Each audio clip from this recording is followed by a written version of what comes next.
Señor Lynch, debería recordar que justamente lo que buscaba Sendero Luminoso era la destrucción del Estado. ¿Por qué tiene que ser el Estado de todos los peruanos, incluso de aquellos que quieren hacerlo pure para construir otro sobre la base de la exclusión, la violencia y las formas menos democráticas? Pero ya está con nosotros el ex canciller José Antonio García Belaúnde, que nos va a ayudar a entender la dimensión de este problema que, como lo decíamos antes de empezar, no es nuevo, tiene nuevas aristas, pero que en realidad ha sido una constante desde que hubo movimientos subversivos en nuestro país. José Antonio, ¿cómo está? Gracias por acompañarnos. Buenos días, buenas tardes. Buenas tardes, ya. No es primera vez que hoy se llama Movadef, antes se llamaba grupos de apoyo, antes se llamaban simpatizantes, eran peruanos que se paseaban, incluso algunos perseguidos, ¿no es cierto?, por la justicia peruana en países haciendo apología, propaganda, dando mensajes sobre una realidad que, por cierto, siempre se presenta como distorsionada, ¿no es cierto? Como que acá Sendero Luminoso es producto de una persecución política. Así es. ¿Cuál ha sido, a lo largo de estos años, la política exterior o el trabajo de política exterior con estos personajes? Bueno, yo creo que desde que fue capturado Abimael Guzmán, el Sendero Luminoso pasó una etapa, digamos así, como de invernación, confusión. Además, habían dos líneas, la línea proseguir, etcétera, la línea del armisticio, en fin. Y yo creo que no tuvieron ninguna actividad importante afuera, no tuvieron mayor actividad importante afuera, fueron cosas muy esporádicas. Nos preocupamos, sí, nosotros en el gobierno de asegurarnos que en la Unión Europea apareciera en la lista de organizaciones terroristas tanto Sendero como el MRTA, de suerte tal que podía congelarse sus cuentas si las habían afuera. Se armó una discusión respecto a si se sacaba o no al MRTA, recuerdo, por un pedido de una organización de derechos humanos. Así es, así es. Y acá debo decir que organizaciones de derechos humanos del Perú fueron muy complacientes en ese tema, no quisieron que se incorporase, pero logramos incorporarlo al MRTA ahí. ¿Qué significa incorporar estos movimientos subversivos en una lista internacional?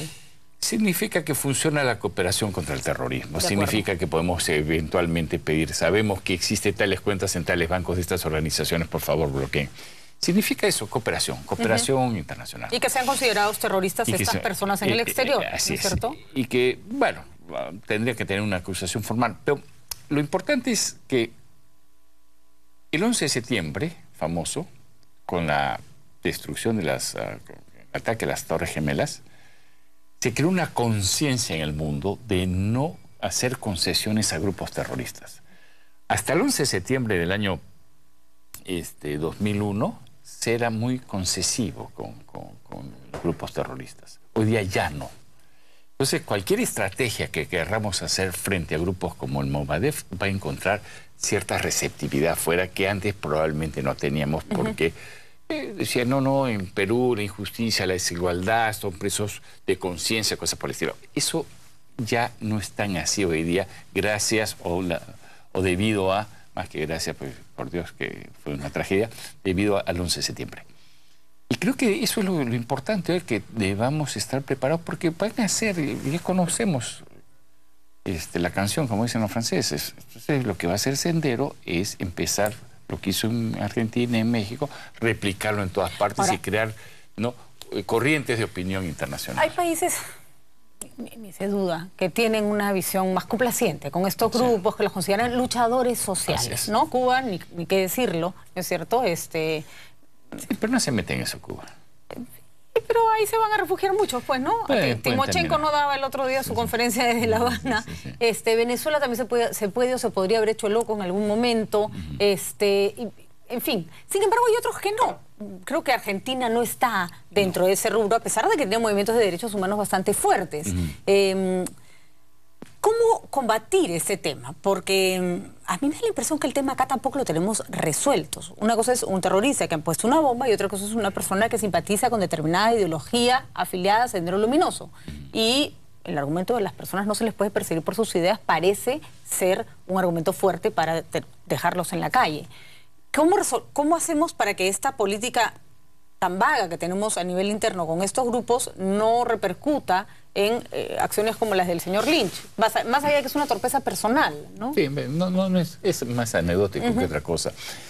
Yo diría que tendríamos que estudiar cómo han manejado países que han tenido estos organismos de fachada en democracia, países que han tenido como los españoles, que ETA tenía Harry Batasuna, que era un organismo de fachada haciendo política, lo que puede haber tenido eventualmente los irlandeses. Hay que estudiar cómo manejaron esa situación, esa duplicidad de estos organismos de fachada, aparentemente aprovechando el sistema democrático, pero para adelantar una ideología que es antidemocrática y totalitaria. Y habría que ver cómo... En caso de España, sí, yo recuerdo que Harry Batasuna fue declarada ilegal. Fue declarada ilegal. Claro, que es una salida. Es una salida, es ver que si estamos dispuestos a aceptar que hay organismos de fachada de partidos políticos totalitarios y terroristas. Yo creo que hay que estudiar antecedentes, y hay varios antecedentes. Porque acá hay varias cosas. Primero, la posibilidad de recibir financiamiento fuera. Segundo, no hemos tenido Lori Berensons y senderistas extranjeros por las puras. Algún tipo de proselitismo fuera hubo, ¿no es cierto? Se sabe que hoy día hay en la Universidad de Buenos Aires una fuerte campaña también a nivel de estudiantes para volver esta causa, que suele presentarse como causas continentales, además como una causa que para venderle a los jóvenes. Pero si un grupo de estos toca la puerta, ¿qué es lo que debería hacer un canciller? ¿Existe un protocolo? ¿Existe desde Cancillería una forma de actuar? Entiendo que sí, entiendo que hay una forma de actuar general frente a los peruanos. Yo lo que no comprendo es por qué las embajadas tienen que recibir memoriales para ser ejecutados en el Perú. O sea, ¿qué quiere decir con esto? Cuando los peruanos están afuera, hay que protegerlos a los peruanos y defender los intereses de los peruanos afuera. No ayudarlos a hacer política adentro. Porque si quieren hacer política en el Perú, que se vengan al Perú. Incluso yo he tenido en mis manos una carta que se presentó en enero de este año a la embajada peruana y que fue recibida, en la que las personas que firman ni siquiera son peruanas, ¿no? En su país está pasando esto, en su país está pasando lo otro. ¿Por qué yo tengo que recibirle a cualquier organización un cuestionamiento sobre decisiones internas? Así es, que paguen su porte en el correo y que lo manden pues a la oficina del primer ministro en el Perú. Pero eso es lo lógico, eso es lo lógico.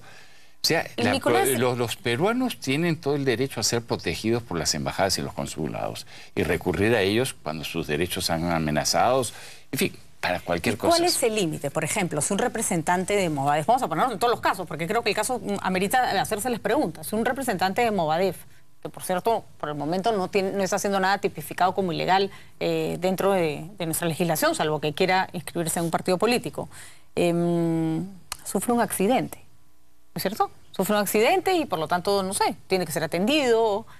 ¿La embajada debe hacer algo por él? Sí, claro. Ahí sí. Claro, es que para eso está, para proteger, defender, promover los intereses de los peruanos allá.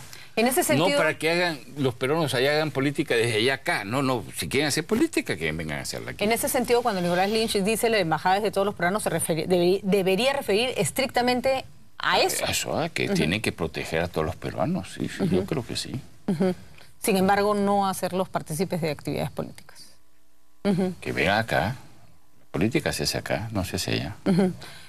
¿Qué hacer? Porque esto va a crecer. Movadef ha demostrado tener una capacidad partidaria que no tiene, creo que, ningún partido político. Unas ganas, además. Yo creo que lo que Movadef tiene es ganas. Ganas de que su causa sea escuchada, ganas de tener más adeptos. Y vamos, afuera la gente siempre se le coge un poco desprevenida, un poco como con la historia a medias, ¿no? Usted lo ha dicho, la historia a medias, Patricia, la historia a medias. ¿Por qué no contamos la verdadera historia? Yo creo que ya en el Perú la gente más joven, un chico que hoy accede a la libreta electoral, o sea que va a votar, digamos, en la revocatoria o en las próximas elecciones municipales, no tiene idea qué pasó el año 90. No había nacido. Le contaron. Y además no vemos mayores cosas, ¿no? Ya no me quiero imaginar un chico argentino de 20 años. Así o sea, ya. En la luna absoluta, ¿no? ¿Y ese trabajo se puede hacer desde embajadas? ¿Se puede...? Sí. Porque es importante que... Hay cosas que son importantes. Es decir, lo que hay que tener es acceso a la institucionalidad.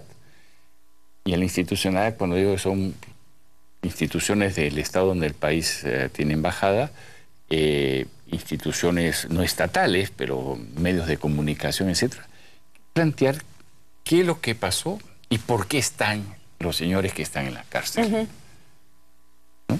Ya, claro, porque si no nos terminamos pensando que esto es son presos de conciencia, no han tenido un proceso debido y cosas por el estilo. Hay países que han hecho trabajos absolutamente impecables en términos de vender su historia fuera. Así es. Una historia monolítica, una historia contada desde el Estado, una historia que representa a la mayoría de, ¿no? La comunidad judía con el tema del Holocausto es probablemente la más eficiente, sí, y no necesariamente estamos ante la matanza más cruenta de la historia, estamos ante la que más conocemos, pero sí, holocaustos horrendos ha habido en otros lugares del mundo. Armenios, kurdos. Así es. África ni se diga, podemos contar por millones los muertos. ¿Qué trabajo nos toca hacer los peruanos y por dónde empezamos? Ay, si yo supiera, pondré mi agencia de publicidad en este momento y empezaría. Pero sí, hay que hacer algo. Yo sí creo que estamos recibiendo los primeros indicios de que esto va a ser una estrategia de movilización afuera. Entonces, hagamos una estrategia que impida que esa movilización sea exitosa. Que parte además por un consenso interno, ¿no? Yo creo que hay. Creo que lo hay. ¿Crees que hay? Sí, creo que lo hay. Sí. Respecto a Sendero, creo que lo hay muy claro. Respecto a cómo enfrentar el tema Sendero, creo que hay diferentes... Sí. Tal vez deberíamos elegir cinco puntos en los que estamos todos de acuerdo, ¿no? Tal vez no enfrascarnos en las discrepancias que siempre las habrá, sino en lo que todos estamos de acuerdo. Todos estamos sí, es verdad. Y contar una sola historia. Pero la historia es qué se hizo y por qué están donde están, básicamente. ¿Esto ameritaría una censura del canciller? No. Hay un responsable que ha renunciado asumiendo su responsabilidad. Y eso termina ahí. Bien renunciado, además, ¿no? Yo creo que no tenía alternativa, ¿no? Yo creo que no tenía alternativa porque los embajadores no deben crearle problemas a los gobiernos, deben solucionarle problemas a los gobiernos. Vamos a ir a una pausa para seguir conversando con el ex canciller José Antonio García de Belaúnde sobre un tema que en realidad nos debería preocupar mucho más que esta discusión, la Haya. Ya viene y a ver qué nos trae. Por lo menos nos puede dar algunos tips de cuál va a ser el proceso que estamos esperando. Vamos a una pausa y volvemos.